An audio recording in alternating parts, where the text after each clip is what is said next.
My name's Emil. I'm a digital strategist and I answer marketing questions. Today is episode 45. It's all about Black Friday and Cyber Monday. And it's from Greg, a good friend of mine. He says, stupid question, but I'd like to ask Emil. There are no stupid questions. Holidays are around the corner, Black Friday, Cyber Monday, etc. Should your ad creative include the word Black Friday sale? Do you run it through the entire Q4 season? Any type of FB guidelines for holiday sales? I have a strong opinion about Black Friday and Cyber Monday, and it is absolutely I'm gonna answer this more on a philosophical, long-term kind of plane. I'm going to cover in this video how Savannah shaped my Black Friday, Cyber Monday approach, the strategy for maximizing Black Friday, in my opinion, and then how to truly gauge success from it. Sales don't equal success. But first, every Sunday, I send out one email that recaps all the marketing questions I answered that week. If you want to stay up to date on best practices, strategies, and become an overall stronger marketer, I think you would really enjoy this recap. It would mean the world to me if you could subscribe to the newsletter and my YouTube channel. Now, back to the answer. My approach to Black Friday, Cyber Monday, or any kind of mad dash to a seasonal sale is heavily influenced by me living in Savannah, Georgia for the last 20 plus years. I came into Savannah right at the height of it turning from a small, quiet town into a bigger city. And Savannah, at the time that I moved here, had the second biggest St. Patrick's Day party in the world. Might be the third now. But St. Patrick's Day is a crazy holiday. It's just, you get drunk, wear green, have beads, eat a lot of food, and the next morning try to wake up. This is an image from the year that I moved to Savannah and my first experience of Black Friday. Of St. Patrick's Day. And this area, this little thing's called Wet Willie's. It's been here since, I think, the Revolutionary War. And Wet Willie's is a place where you go in and get these delicious mixed drinks that are so strong that if you're not a local and don't understand the chemical impact that this drink's going to have, you'll go in, drink one, feel great, go get it. It's like a slushy, come out and you're hammered, crazy, fall in the river. It's insane. But look at this. This amount of people showed up for hotels, restaurants, bars, knick-knack shops. There was, at the height of it, almost 1 million people in Savannah, Georgia, in this mayhem and madness, and the entire city planned for it. This is 1 million people in a place that, at the time, held less than 200,000 full-time residents.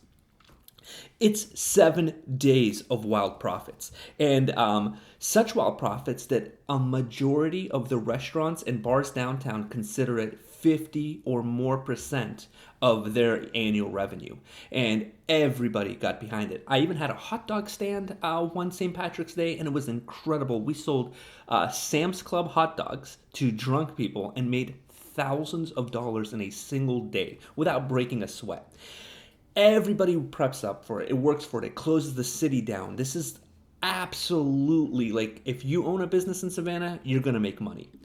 But then there's this. This is what the city looks like after it's closing down. Everyone just threw their trash on the ground, huge infrastructure costs to put it all back in place, and all the employees, the city, there's a stress that is felt throughout the entire city for up to 2 to 3 weeks afterwards.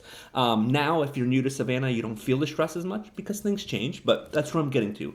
Cities and businesses require a lot of prep time to be able to service a lot of new business. And sometimes it's a boon financially, and other times it's good on the books, but it just crushes your business. But as you're prepping for these things, nothing is guaranteed, right? This is just a system that we rely on, but it's not a guaranteed mechanism, and it's not guaranteed to work every year. Savannah has changed. New laws, increased costs, lower occupancy mandates, and COVID rocked St. Patrick's Day. St. Patrick's Day, this is 2019, an image before COVID kit.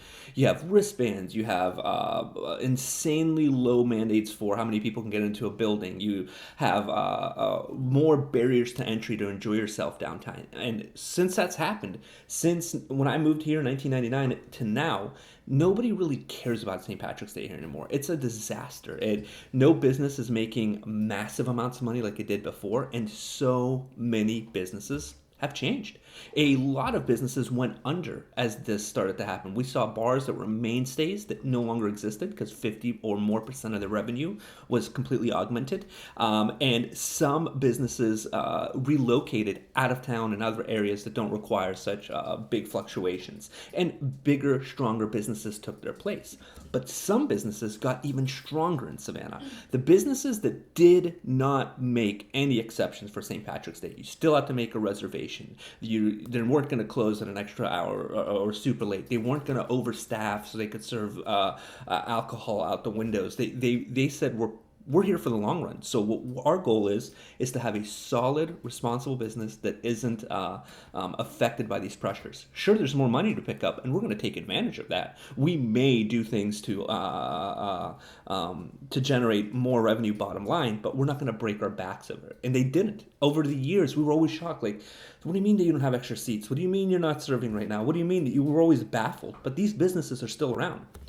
Black Friday and Cyber Monday, all they really are for consumers is a mad dash for sales, right? So there's two types of kind of business owners. And the mad dash for sales is a component you can ride in two different ways. So how do you run your business? What's your long-term goal? Fast profits or long-term value play. So fast profits means you're going to take that opportunity, you're going to service that market, and you're going to discount your products just to get extra volume of sale.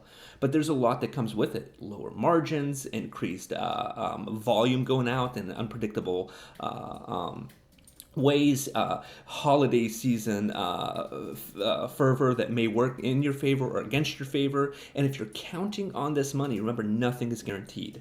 Fast profits have insane variables. When you plan on servicing the masses rather than your core base, around your core brand, around the way you want to run a business, now your business is no longer owned by you. It's owned by the market. It's owned by the 3 to 5 days of insane sales, and it's owned by expectations. And you're always going to have some of those pressures, but here I see a lot of small businesses really feel pressured to match big businesses. Here's my first recommendation. Before you add a discount, add value. Find a way that your product can add value for Black Friday, Cyber Monday in ways that may have cost a little additional or may need some long-term think-ahead processes to do this, but try to position the value, not discount first. That's where I see a lot of success with small businesses. And when I say small businesses, if you're making 5 million or less, 10 million or less, you're a small business annually. And Black Friday Cyber Monday could have a massive impact on your business. I've ran multiple businesses. I've owned several businesses. This time of year, I dread it. I hate it. I've owned service businesses in Savannah, and those service businesses become absolutely crippled during St. Patrick's Day. And in this case, for Cyber Monday, Black Friday, there's no real advantage to just discount just to get that volume, especially if you're a healthy business. You're bending to an outside pressure. Try to find value first. Next, make certain products more accessible. So this is a great way to get people involved. Apple does this incredibly well, in my opinion. Their biggest discounts are on their most expensive products. Now, if you own a Apple product, which you most likely own an iPhone, you know how superior they are. If you own a MacBook Pro, especially the new ones, or a MacBook Air, you know how superior they are. There are people who have a $1,000 MacBook Air but would like to get the $2,800 MacBook Pro. They may take $400 off of a RAM upgrade, right? So now you can get a 32 or 64 gig RAM update for $400 less. You're still paying full price for the computer, but they're adding value and discounting an add-on to that. I love that process because it makes a very expensive product more accessible for the end user. And you will pick up a lot of new clients and you'll get a big boost and your margins aren't rocked by this.